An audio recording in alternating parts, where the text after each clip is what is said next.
If you don't want this to happen to you, stick around, because I'm going to show you how to pick the right heat press for your apparel brand. First, you'll need to evaluate your business needs. Let's consider the scale of your production. Are you going to be doing small batches or large batches? Another thing to consider is the type of apparel that you're going to be using, whether it's a hoodie, t-shirt, sweatshirt, jacket, or maybe something else. So if you're doing a huge hoodie, you might want to use a 16 by 20 heat press so that it covers the large area, also depending on what images you're going to print. If you're doing onesies, you might not need such a huge heat press, and it may take up a little bit more space. So those are things you have to consider: how much space you have and what size garments you're going to use. Lastly, your budget. What is your investment range for this heat press? When setting up your budget, you'll have to consider how many features you want on the heat press. The more features you get, the more costly; the less feature, the less costly. So plan accordingly. You have a wide variety of heat presses to choose from. First, I'm going to talk about the clamshell style. We're going to work our way from the top all the way down to the bottom. So this is your handle to pull it down to close it. But right here on this screen, this is a touch screen panel where you can adjust the temperature as well as the time. Once you have that set, we can go to the tension knob. With this knob, you can turn it counterclockwise or clockwise to either loosen or increase the tension. Certain garments require more pressure, certain require less. So this is how you're going to adjust that tension. A really cool feature about this auto open is that the tray comes out. So the bottom platen pulls out. This is going to facilitate when you're putting the shirt in that you don't burn your hands in trying to stick them in. So some heat presses that don't have this pull out, imagine you're trying to stick your hands deep in there. There is a possibility that you can burn your hands on the top platen.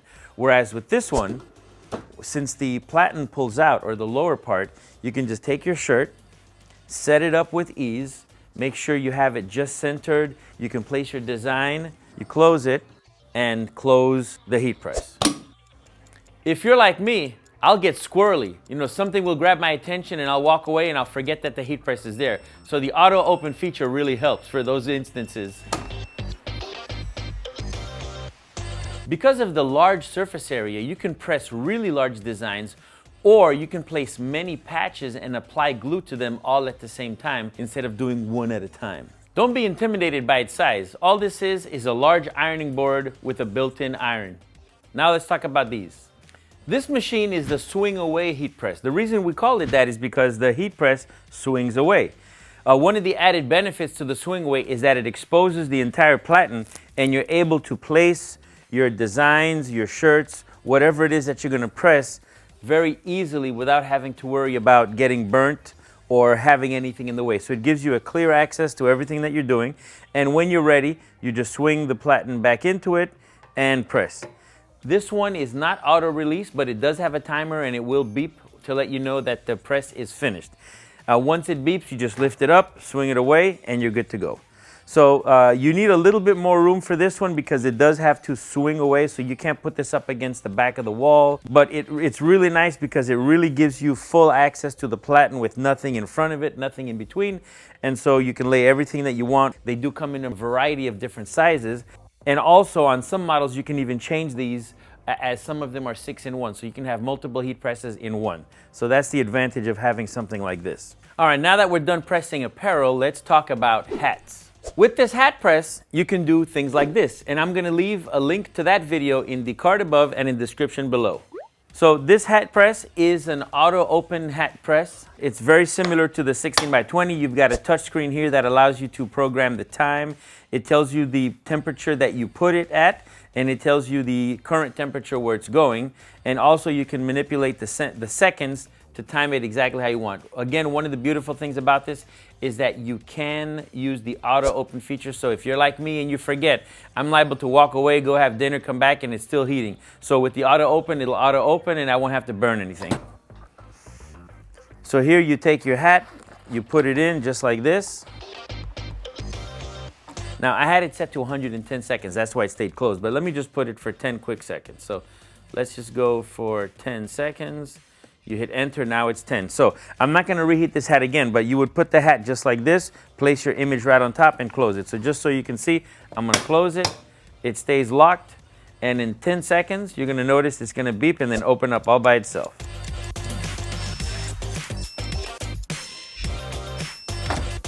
Now, one of the added features is depending on how thick your hat is and what material you're pressing, you can always raise and lower this platen. So you can control that with this little knob. And again, righty-tighty, lefty-loosey. And also with this lever, when you push it down, it's going to hold the hat in place. And notice right now how the hat is really loose. But once I bring this down, it stays nice and steady to make sure that it doesn't move while you're pressing it. With all this talk of heat pressing garments, you didn't think I was going to end the episode without making my own shirt, did you? Well, I'm going to do it right now. Surprise, surprise. All right, I got my shirt right here. We're going to put it on the heat press. Perfect. Remember, we're going to press it one time first to get all the moisture out of it.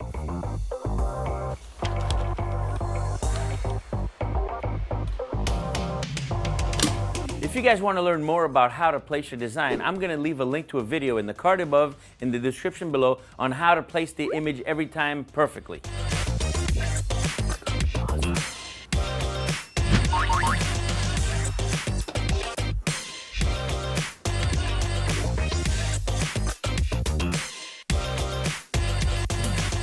I'm going to place my design, measure it from side to side, make sure that we have equidistance and that it's nice and centered.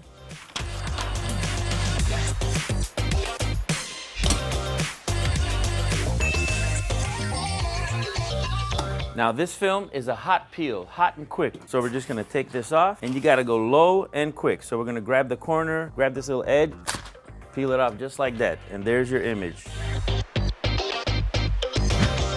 And that's how you start your apparel brand. Now that you're a heat press connoisseur, you'll need to remember to match your heat press features to your specific production needs. You'll need to factor in the budget and your expected return on investment. I can't tell you which heat press to buy, so based on all the information that I've given you, you're gonna have to make a choice of which one you want. Do you have a large business, small business? Do you want the slide out, clamshell, swing away, hat press?